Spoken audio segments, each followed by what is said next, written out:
Pour ce 6e épisode du podcast Onis Accès Handicap, le podcast qui vous amène des interviews liées donc au handicap et toutes les formes de handicap. En tout cas, j'essaierai tout au long du podcast et de cette série de faire en sorte d'atteindre le maximum possible de formes de handicap, et il y en a beaucoup, vraiment énormément.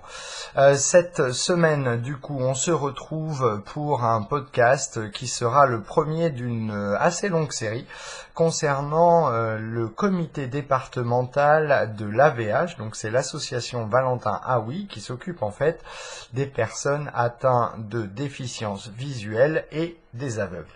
Nous essaierons du coup avec chaque interview à vous fournir tous les éléments. On va parler d'une audio description, si je peux le mettre entre guillemets, de tout ce qui se passe en fait à l'AVH, afin que toutes les personnes qui aient besoin d'avoir des informations sonores puissent les avoir au maximum.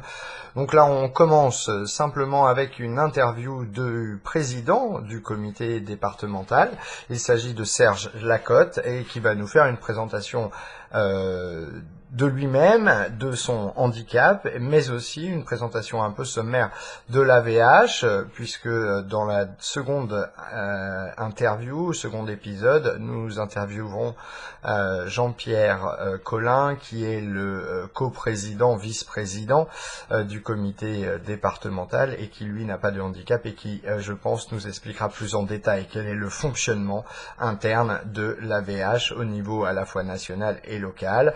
Et bien entendu, dans cette première interview, cet épisode-là, nous avons, j'ai laissé un petit peu Serge parler des choses qui le touchaient et des choses de la vie qui l'impactaient, et vous verrez que il y a eu un moment où on a plus eu une conversation et où on essayait en fait de vous faire prendre conscience de certaines choses vis-à-vis de pourquoi on essaye de former les gens et pourquoi on fait de la sensibilité.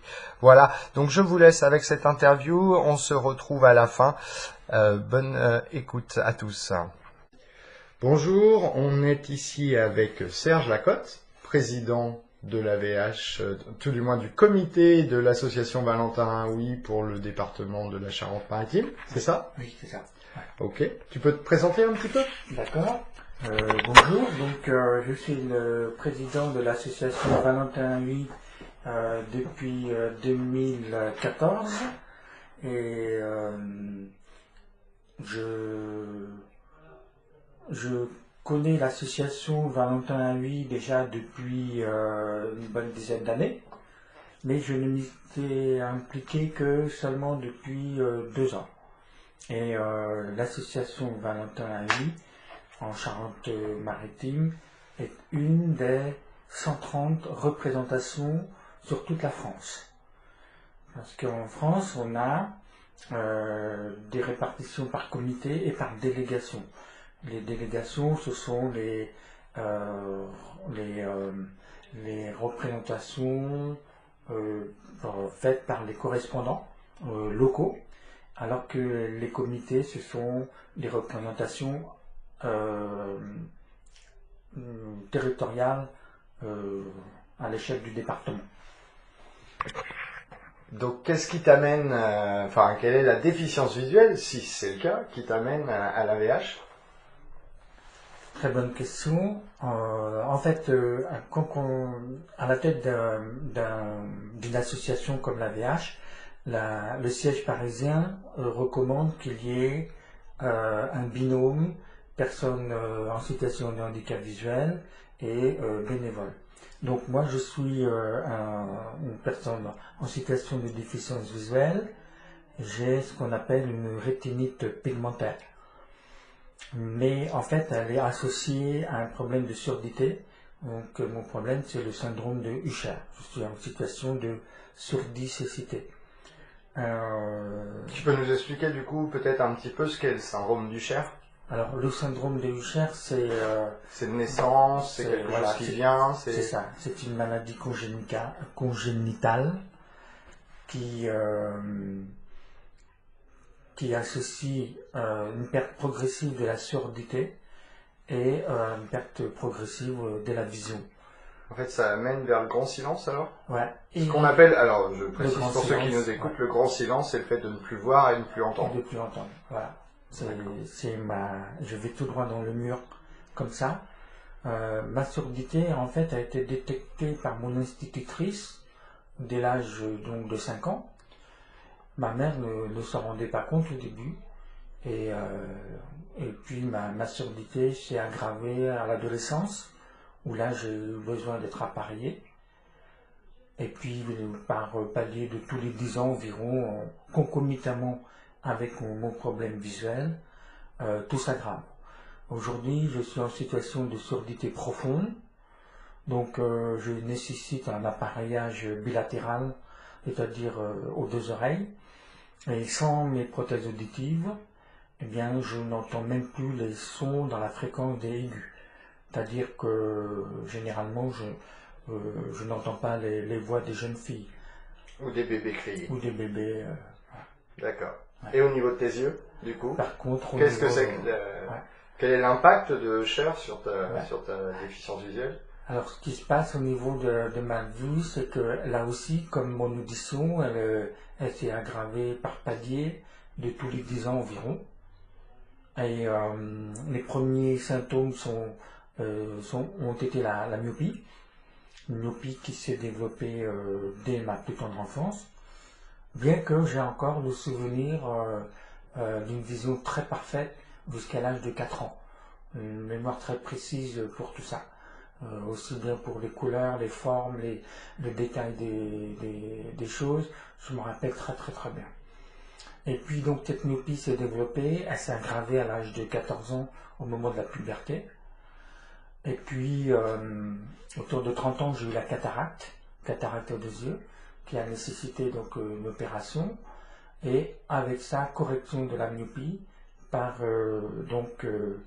l'implantation d'implants oculaires sur les cristallins. Mais le problème, c'est que comme j'ai la rétinite pigmentaire, le problème, c'est que mon champ visuel s'est aggravé et s'est réduit. Habituellement, le champ visuel d'une personne est de 120 degrés. Aujourd'hui, mon champ visuel est de 5 degrés.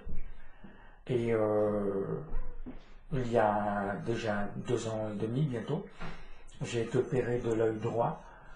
Et à la suite d'un trou qui s'est formé dans la macula, c'est-à-dire dans le centre de la rétine, et l'ophtalmo a essayé de colmater ce trou, mais l'opération a plutôt échoué, ce qui fait que je ne vois plus que de l'œil gauche.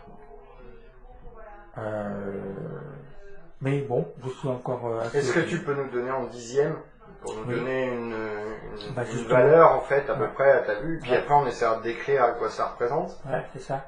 Donc quand j'ai eu mon opération chirurgicale en 1994, quand j'ai été opéré, l'ophtalmo a fait faire une correction pour mes 2 yeux. J'avais donc à l'œil droit 4 dixièmes et à l'œil gauche 5 dixièmes. Après l'opération. Après l'opération. Et aujourd'hui? Et donc l'œil droit maintenant, à la suite de l'opération manquée, c'est plus que 1/20. Donc je suis pratiquement aveugle, quoi. Ouais. Je vois presque plus rien, juste là, un peu de lumière, mais... Ouais. Je peux compatir, j'ai la même à l'œil gauche aussi. Et l'œil gauche est toujours à 5 dixièmes. D'accord. Donc c'est l'œil gauche. Ce qui explique pourquoi tu peux lire.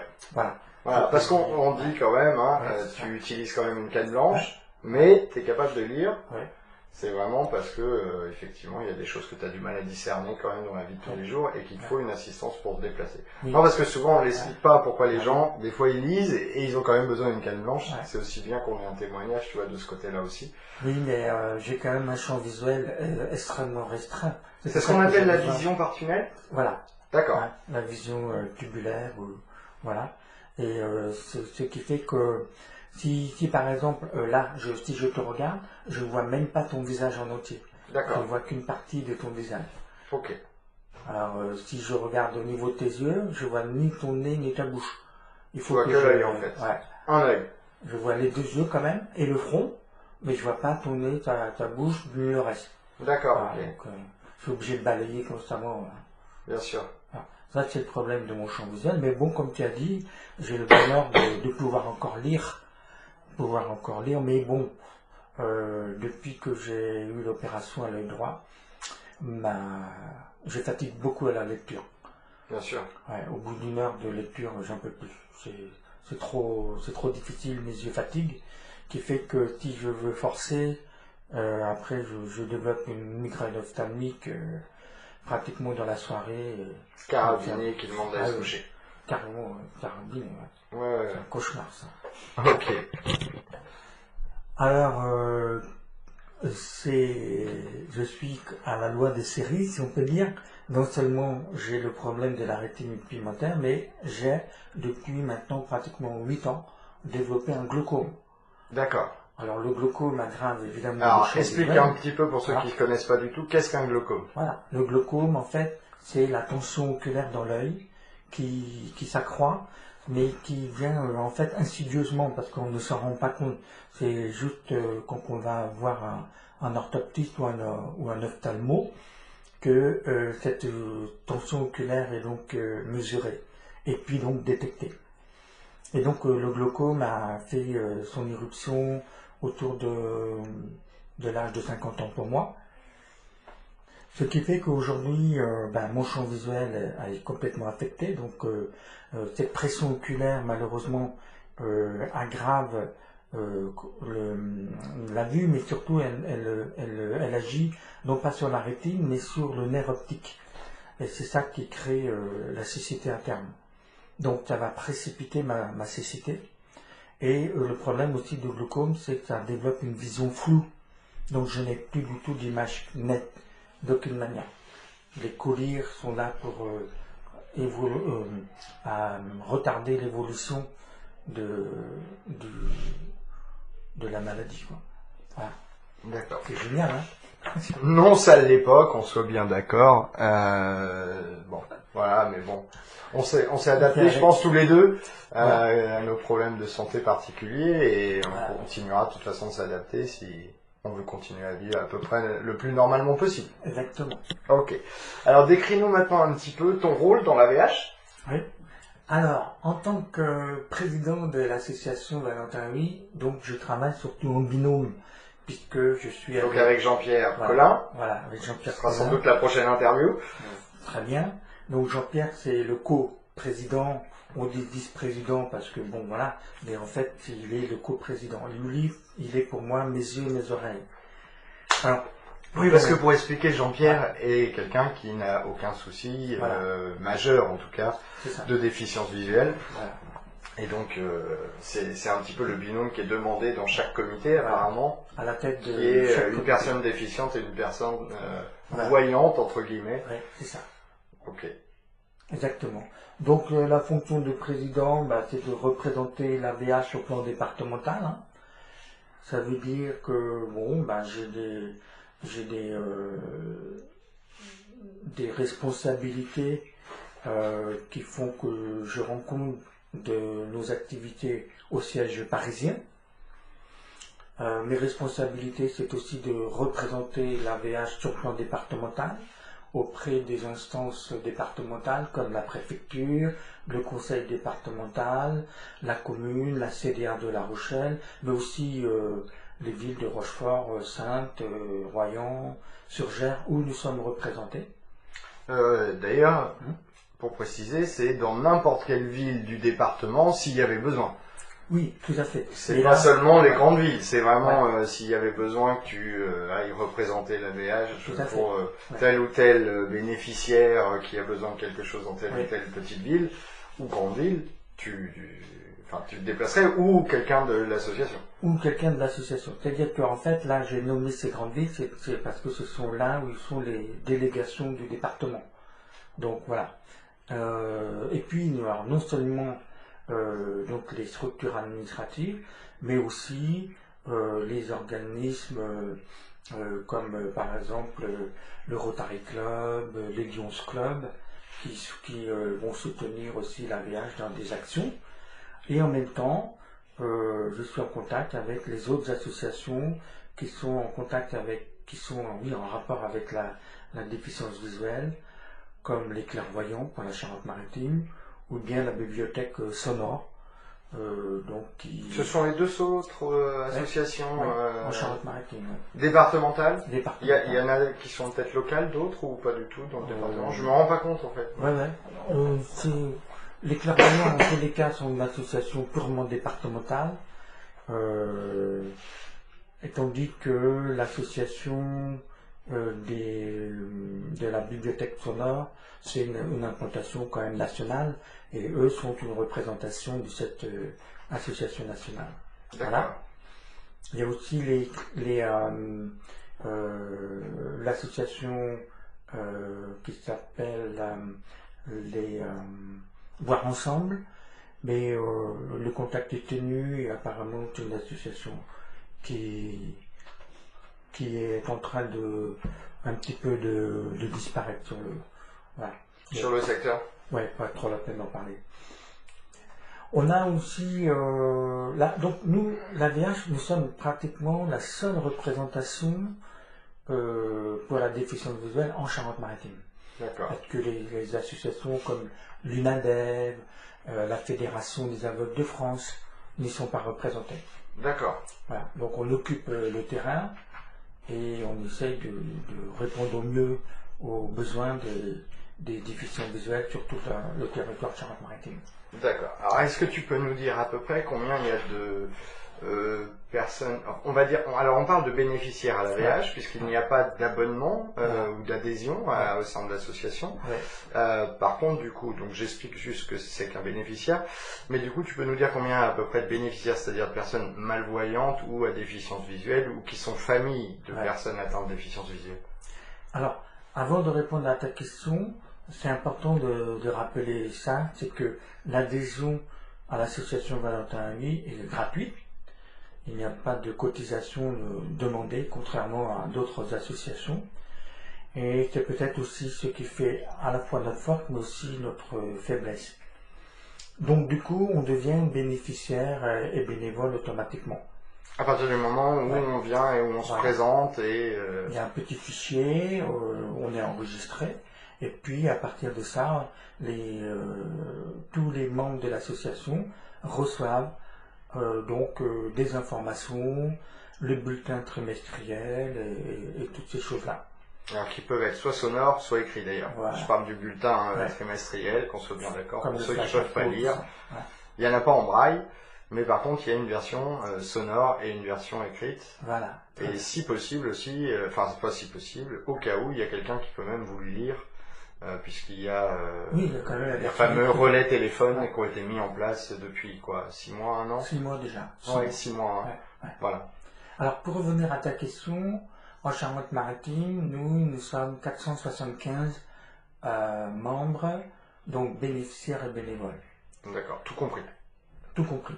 Et on peut dire qu'il y a 50 bénévoles, dont une grosse moitié sur La Rochelle, le secteur de La Rochelle.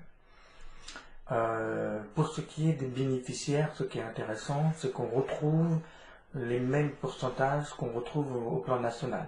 Ça veut dire environ 1/5 des personnes en situation de cécité totale ou quasi totale, et les 4 autres cinquièmes sont en situation de déficience visuelle. Alors du coup, toi tu animes des ateliers au sein de l'AVH, dans les ateliers qui existent, on en reparlera tout à l'heure, mais du coup toi tu animes l'atelier mémoire. Voilà. En quoi ça consiste? Donc l'atelier mémoire, je le fais une fois par mois.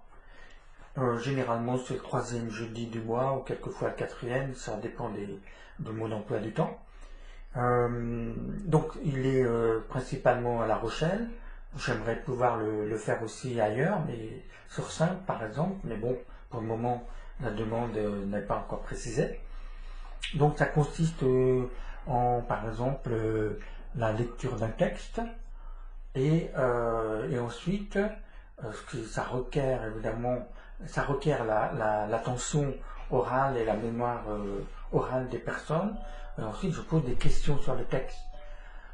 Et c'est frappant de voir combien notre mémoire est très sélective et comment elle perçoit un texte d'une façon ou d'une autre. Donc on a plusieurs échos comme ça et ça donne lieu souvent à des bonnes rigolades. Il y a aussi des jeux de mémoire, par exemple sur la géographie, sur l'histoire, sur la biologie, sur la botanique, aussi sur les mathématiques, sur l'orthographe. Voilà. Il y a aussi des ateliers pratiques comme les parfums, comme le jeu de Kim, voilà, toutes ces choses-là, les goûts aussi. Voilà, donc tout ça est mis à l'épreuve. C'est intéressant, j'aime bien. Alors, au sein de l'AVH, pardon, donc de l'association Valentin Hardy de Charente-Maritime, d'ailleurs comme nationale, il y a une démarche qui est lancée, qui est donc de la formation à la sensibilité au handicap, et donc en l'occurrence au handicap visuel. Alors, explique-nous un peu ce que fait l'AVH dans ce cadre-là. Alors, pour parler de ça, pour ce qu'on appelle l'initiation à la déficience visuelle, elle découle en fait d'un domaine particulier qui est ce qu'on appelle l'accessibilité, parce que l'accessibilité, voilà. Et ça, c'est mon domaine, l'accessibilité, puisque c'est là où j'interviens dans les différentes commissions communales, intercommunales, départementales et même préfectorales. Par exemple, mercredi prochain, j'ai été convié par le préfet et voilà, ça représente l'AVH. Ça donne une structure, une existence, une reconnaissance sur le plan départemental et c'est vraiment important.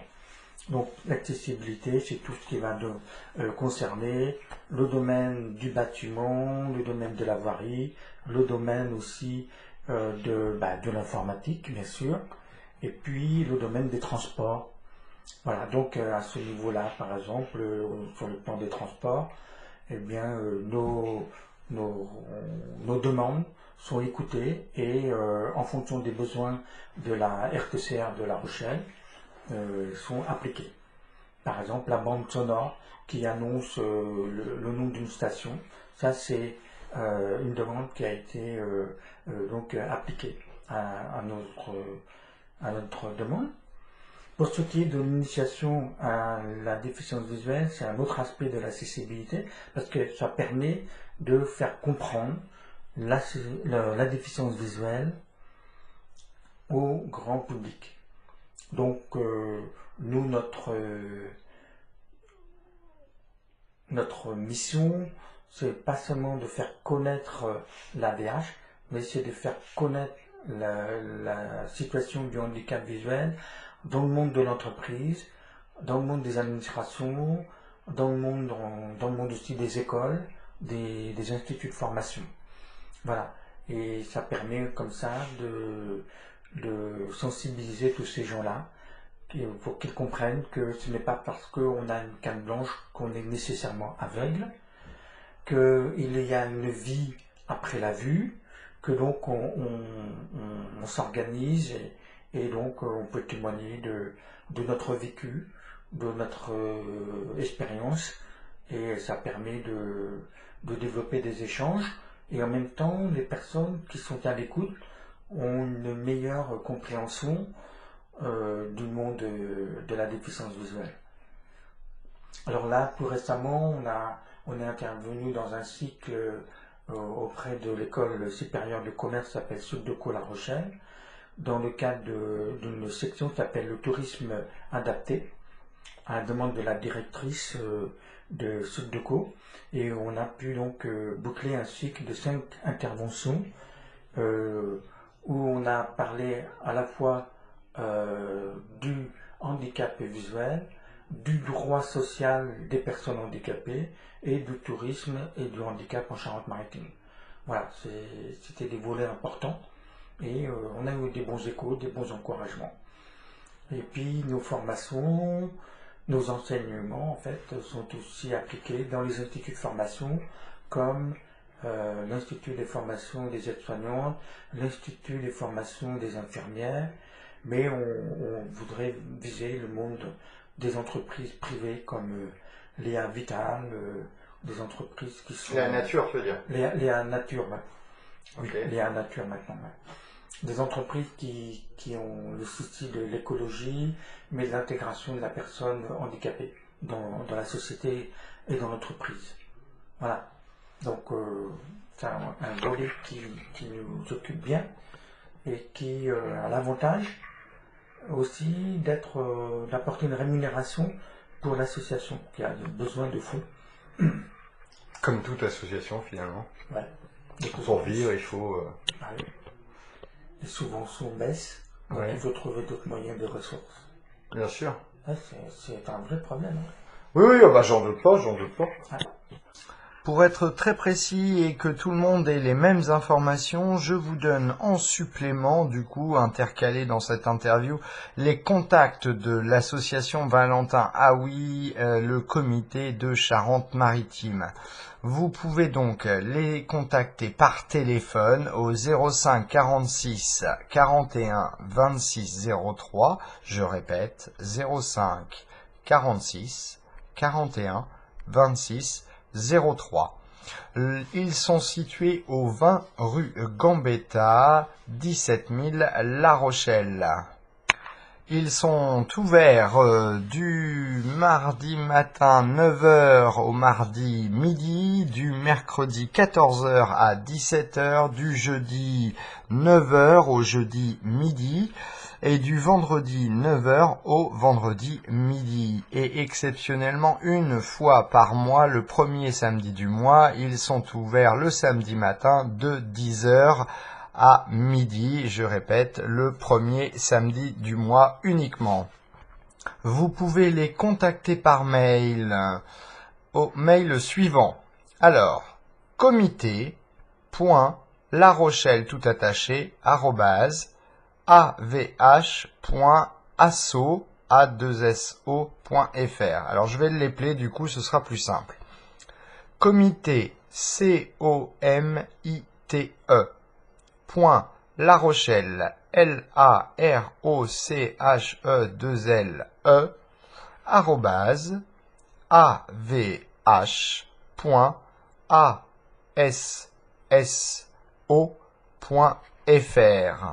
Vous pouvez également consulter leur site internet à l'adresse suivante: http://La Rochelle attaché en minuscule, donc je répète, larochelle.avh.asso.fr. Je l'appelle LAROCHE2LE.avh.asso.fr.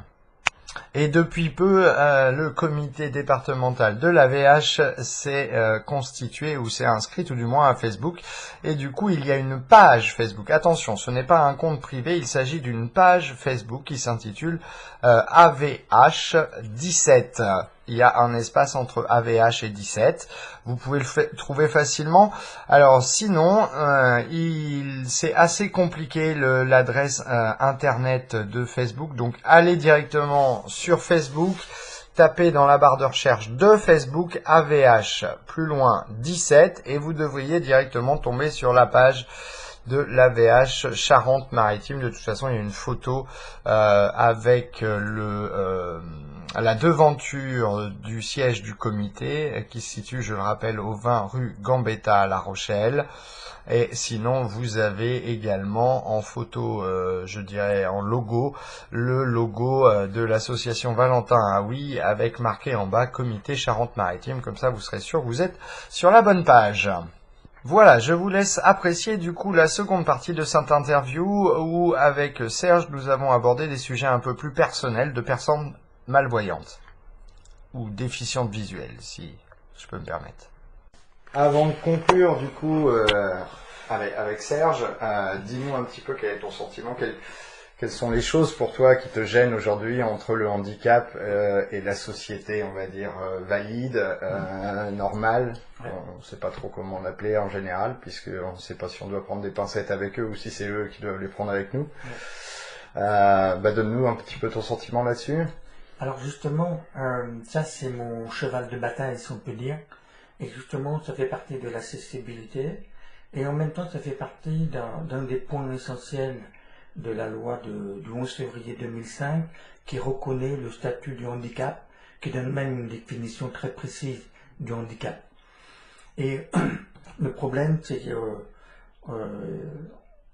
que l'État veut bien reconnaître la situation du handicap, mais c'est la société qui est en retard par rapport à la prise de conscience de la loi.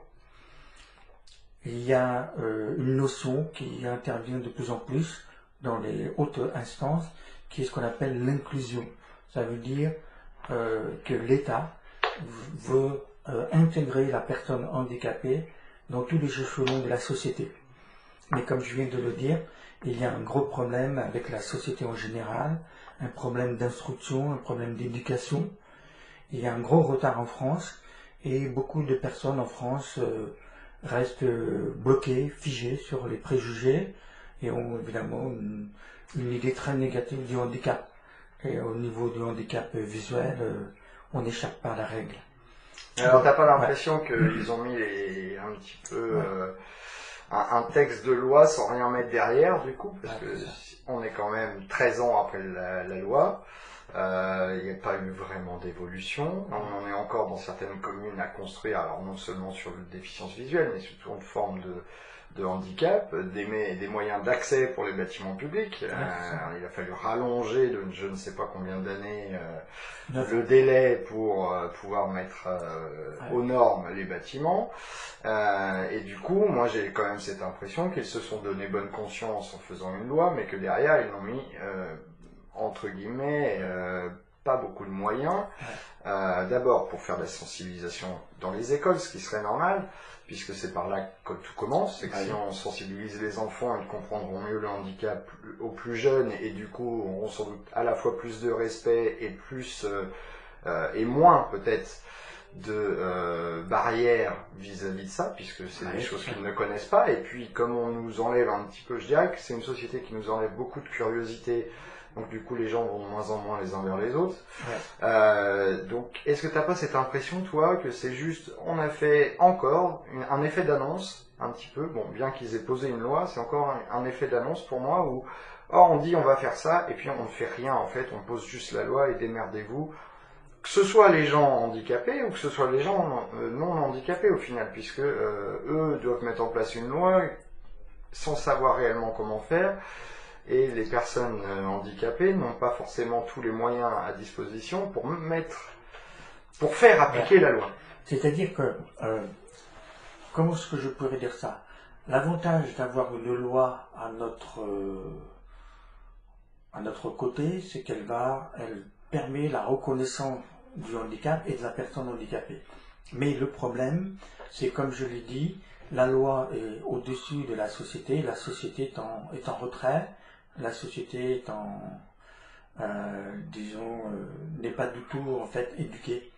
Et le problème, il est là. C'est que, comme tu l'as dit, il faudrait qu'il y ait une éducation qui se fasse à la base dans les écoles. D'ailleurs, c'est inscrit dans la loi de 2011, dans un des articles de cette loi, qui est dans le domaine de la citoyenneté. Normalement, la loi encourage à ce qu'il y ait une sensibilisation au handicap dans les cours d'éducation civique de toutes les écoles et de tous les collèges. Mais la réalité, nous on la voit sur La Rochelle, très peu de collèges, d'écoles, de lycées nous contactent pour faire connaître la déficience visuelle auprès du milieu scolaire. Et ça c'est regrettable parce que ce sont eux, ces enfants, qui, étant sensibilisés, peuvent ensuite être nos meilleurs ambassadeurs. Et puis ensuite, par leur sensibilité, avoir moins de préjugés par rapport au handicap. Et c'est là le grand problème. Il y a un problème d'éducation. Et là, mon cheval de bataille, il est là. C'est dénoncer ça et espérer pouvoir faire avancer les choses. Parce que quand on va dans les sociétés scandinaves, comme le Danemark, la Suède, la Norvège, pourquoi est-ce que la société intègre mieux les personnes handicapées? C'est qu'il y a eu une base éducative au départ, qui a été mise en place de très bonne heure. Et c'est ce qui fait que les personnes handicapées dans ces pays-là sont beaucoup mieux intégrées et subissent beaucoup moins de problèmes d'ostracisme ou de rejet ou de mépris. Et ça, le mépris, c'est une situation que je ne supporte pas parce que les gens ne comprennent pas qu'on n'a pas choisi d'être handicapé. Et on vit avec ça et nous, on fait l'effort d'être le moins gênant possible quand on est dans la société. D'être le moins gênant, le moins visible, le moins, disons, le moins embêtant. Le moins gênant, oui, j'entends bien. Ouais. Et ça, Est-ce que c'est pas un reproche qu'on peut faire au monde de handicap finalement?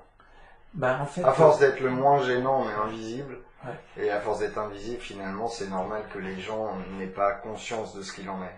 En Il n'y fait, a pas d'éducation puisqu'on se met à part. Les préjugés sont énormes. Hein.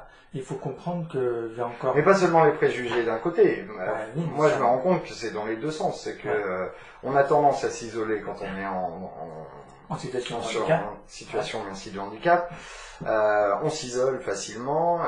On a tendance à rester plus chez soi qu'autre chose, faire moins d'activités parce que je vais pas être capable ou je vais avoir droit à des réflexions ou etc. C'est une question d'image de soi. Hein. Bien sûr. Cela dit, du coup, c'est dans les deux sens. Pour ma part, enfin, moi, c'est un effort que je fais tous les jours de sortir. Oui, bien sûr. À partir du moment où ça devient une habitude, l'effort, il est uniquement quand on rencontre quelqu'un qui a la bêtise de nous faire des réflexions déplacées. Ouais, c'est ça. Parce que sinon, pour le reste des gens, on va rencontrer des gens adorables qui vont être curieux, et qui vont nous poser des questions et qui vont être intéressés parce qu'ils se rendent pas du tout compte et qu'ils ont envie de comprendre, mais pourquoi la canne? Tout à l'heure, je vous voyais lire, ou pourquoi une canne blanche si vous voyez des choses. Bon, il y a aussi ce problème-là qui est lié à la déficience visuelle en France, et tout du moins à l'apprentissage de la canne. Ce que c'est qu'une canne blanche, à quoi ça sert, à qui surtout ça sert, puisque ça sert pas seulement aux personnes aveugles. Voilà. Et ça, on n'en parle pas beaucoup. C'est un sujet qui est un petit peu, on dirait, tabou finalement, dans notre domaine de la déficience visuelle. Donc du coup, l'éducation, elle est peut-être aussi assez compliquée. C'est-à-dire que par exemple, une personne qui va nous croiser ne va pas comprendre pourquoi une personne qui a une canne blanche arrive à voir des choses, puisque c'est censé être l'outil, entre guillemets, de locomotion de la personne qui ne voit strictement rien. Pour moi, ça découle de ce qu'on appellerait un problème pour la personne handicapée, de ce qu'on appelle le problème de la blessure narcissique. L'image que l'on a, l'image que l'on renvoie.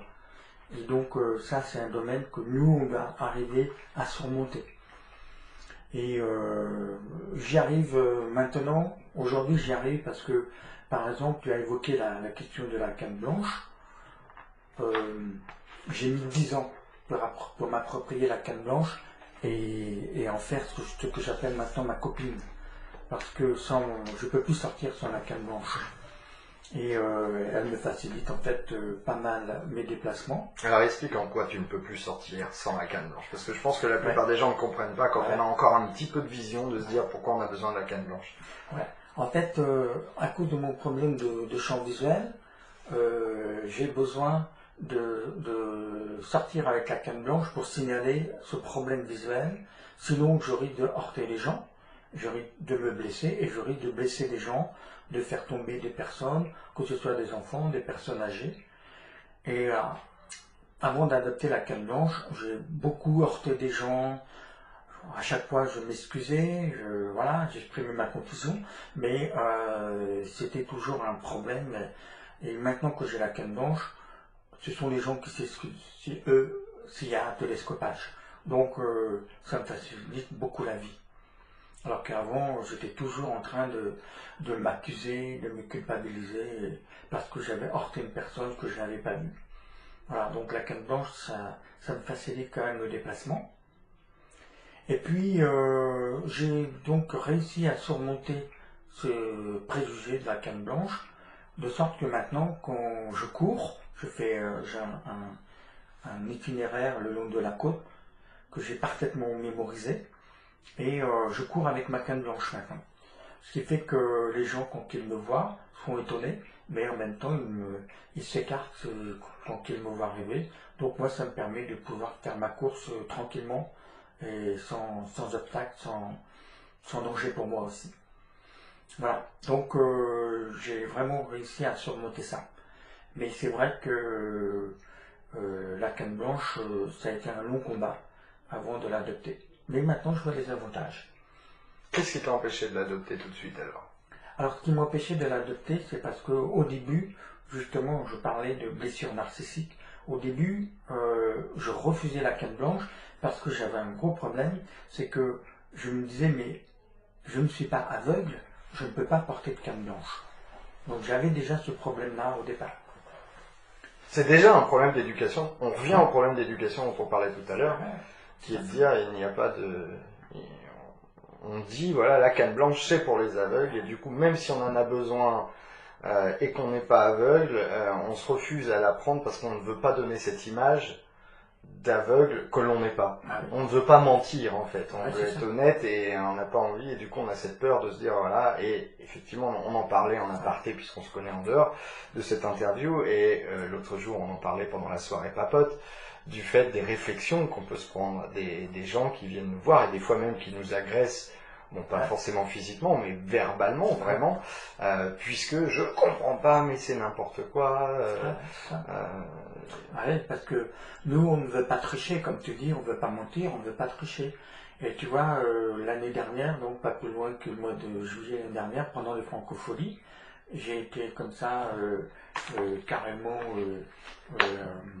comment dirais-je, donc abordé par un homme assez violemment comme ça, pour me dire que je trichais et que c'était pas possible que je puisse marcher aussi facilement avec une canne blanche. Donc ça C'est blessant tout de même. c'est très blessant. Mais bon, en même temps, il faut faire avec, quoi. Tant pis. Moi, je peux pas me blesser et je veux pas blesser les gens. Je voudrais pas faire tomber un enfant ou une personne âgée parce que je ne l'aurais pas vu. Donc, tant pis. Et j'avance. C'est vrai que quand j'ai la canne blanche, j'avance avec une parfaite assurance parce que je vais toujours dans les mêmes endroits que j'ai parfaitement mémorisé. Je ne m'aventure pas facilement dans des endroits que je ne connais pas. Ou alors, il faut que je mémorise l'endroit, et généralement avec ma femme ou avec une autre personne, et ensuite je peux m'approprier la rue ou l'endroit que j'ai visité une fois ou deux fois avant. Sinon, je ne vais jamais dans les endroits que je ne connais pas. Je ne peux plus prendre ce risque-là. C'est d'autant plus blessant d'avoir quelqu'un qui vient nous voir assez violemment en plus, Ouais. nous faire une réflexion, nous engueuler ou nous Ouais, dire c'est que ça. justement on est en train de, entre guillemets, de mentir Ouais. sur notre déficience visuelle, alors qu'en fait c'est plus pour à la fois notre propre sécurité mais aussi la leur, Ouais. puisque on pourrait renverser un cycliste qu'on ne voit Absolument. pas par exemple, ou Tout à fait. quelqu'un qui court sans faire exprès, puisqu'on ne la verrait pas du tout arriver, et des fois c'est pas, on nous dit ah tu peux pas nous entendre, bah non, on n'est pas des surhumains, on peut tous avoir un problème différent, toi tu as un problème d'audition, Ouais. mais même moi qui n'en ai pas spécialement, il y a des fois je n'entends pas le cycliste arriver, ou je n'entends pas la personne courir parce qu'elle n'est pas en train de respirer. Ouais, tout à fait. Il Mais tu faut vois- se rendre compte aussi, non mais je dis ça par rapport aux Ouais. gens qui nous écoutent, c'est que Ouais. des fois on se rend vraiment pas compte que ça peut aller dans les deux sens, c'est-à-dire que faut pas nous reprocher d'utiliser la canne blanche même si on voit un tout petit peu, alors que c'est vraiment parce qu'on n'a pas cette capacité de voir la différence d'abord au sol. On peut se casser la figure, emmener un enfant avec nous quand on tombe. Ouais. Je peux donner cet exemple-là, mais on peut donner plein d'exemples différents d'utilisation de la canne blanche qui est importante et vitale, Bien sûr. que ce soit pour la personne qui a la déficience ou pour les personnes qui l'entourent. Et comme tu l'as dit, il y a vraiment un problème éducatif parce que, tu vois, eux, en Belgique, ils ont bien résolu le problème. Ils ont fait la différenciation entre la canne blanche qui est réservée pour les personnes aveugles et pour la canne jaune qui est réservée pour les personnes en situation de déficience visuelle. Parce qu'il y a une différence. Les personnes aveugles ont des besoins différents d'une personne déficiente visuelle qui voit encore un peu et qui utilise encore le peu de vue qu'elle a pour ses déplacements. Et donc, Ce rapport entre la canne blanche et la canne jaune en Belgique facilite énormément l'identification et le repère du handicap visuel. C'est dommage qu'en France, on n'arrive pas à s'accorder là-dessus à cause d'une histoire stupide de discrimination entre aveugles et non-voyants et malvoyants. Mais voilà, ça marche à cause de ça. En France, il y a un blocage avec ça. Petit mot de la fin, on va conclure cette interview-là. Eh bien, il faut continuer le combat, il faut pas baisser les bras. De toute façon, avec la déficience visuelle, on est face à un mur. Soit on laisse tout tomber, soit on fonce. Donc il vaut mieux foncer, il vaut mieux s'affirmer, il vaut mieux lutter, il vaut mieux faire entendre notre voix. Et puis faire en sorte que justement dans le principe de l'inclusion, eh bien que les déficients visuels occupent toute leur place et montrent que malgré le handicap, ce sont des êtres humains qui ont des qualités, qui ont des faiblesses, qui ont des défauts, mais qui ont des forces et qui peuvent apporter quelque chose à la société. Donc il y a ce concept qu'on appelle le concept du vivre ensemble, que l'État a mis en place. Moi, j'en appelle au concept du mieux vivre ensemble, qui ferait appel au fait que les gens ont besoin d'être mieux éduqués, mieux formés et avoir un esprit, un état d'esprit plus ouvert. Voilà, une ouverture d'esprit qui permette de mieux nous intégrer à la société. Continuons le combat. Tout ça, on a fait un petit mot finalement, un petit mot de la fin qui soit très général, mais alors on va essayer de parler un peu plus AVH pour faire un petit mot de la fin. Qu'est-ce que tu conseilles aux bénéficiaires et à ceux qui ne le sont pas, ou à des bénévoles qui seraient intéressés pour venir aider, parce que il y a de la place? Oui, largement, largement. En fait, l'AVH, comme toutes les associations, a besoin de bénévoles, de volontaires.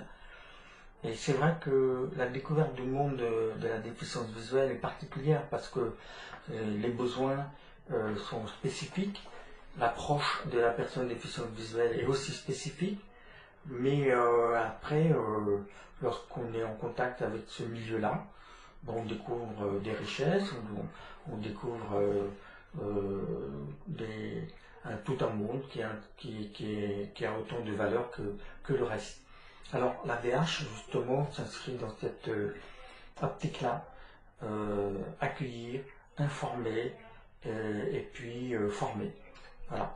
Donc il faut venir à l'AVH donner un coup de main, ou si vous êtes déficient visuel et que vous avez jamais encore osé la porte, pousser la porte, il ne faut pas hésiter. Et on s'arrête là-dessus. On s'arrête là-dessus. Bonne fin de journée. Oui, à toi aussi, et merci beaucoup Cédric. Je t'en prie. Voilà, c'en est terminé de cette interview, je le rappelle, de Serge Lacotte, président du comité départemental de l'association Valentin Aoui pour la Charente-Maritime. Donc je le rappelle, l'association Valentin Aoui, ou AVH, est une association qui aide et qui est avec, en l'occurrence, les personnes atteintes de déficience visuelle, les malvoyants et les aveugles. J'en profite pour vous rappeler que vous pouvez retrouver tous les podcasts Onis Accès Handicap sur le site mykif.fr, mykif.fr. Vous pouvez également nous retrouver sur la page Facebook qui s'intitule KIF, K-I-F et plus loin, podcast, P-O-D-C-A-S-T-S. Ainsi que du coup sur YouTube et Twitter. Les pages s'intitulent de la même façon à chaque fois. Vous pouvez également me joindre par mail au mail suivant: contact@mykif.fr, je l'appelle contact mykif.fr. Surtout, n'hésitez pas si vous avez des questions, si vous avez envie de me proposer des sujets d'interview, il ne faut vraiment pas hésiter, j'y répondrai avec plaisir. Je vous laisse donc pour ce jour et je vous dis donc à dans pas très longtemps pour un deuxième épisode qui sera donc la continuité de cette série, deuxième épisode pardon, de la série consacrée à la VH 17 et du coup il s'agira d'une interview de Jean-Pierre Collin, le vice-président de l'association ou co-président puisque comme l'expliquait Serge tout à l'heure il s'agit d'un binôme directeur pour plus de facilité, c'est-à-dire une personne déficiente visuelle et une personne non déficiente visuelle. Voilà, allez, à la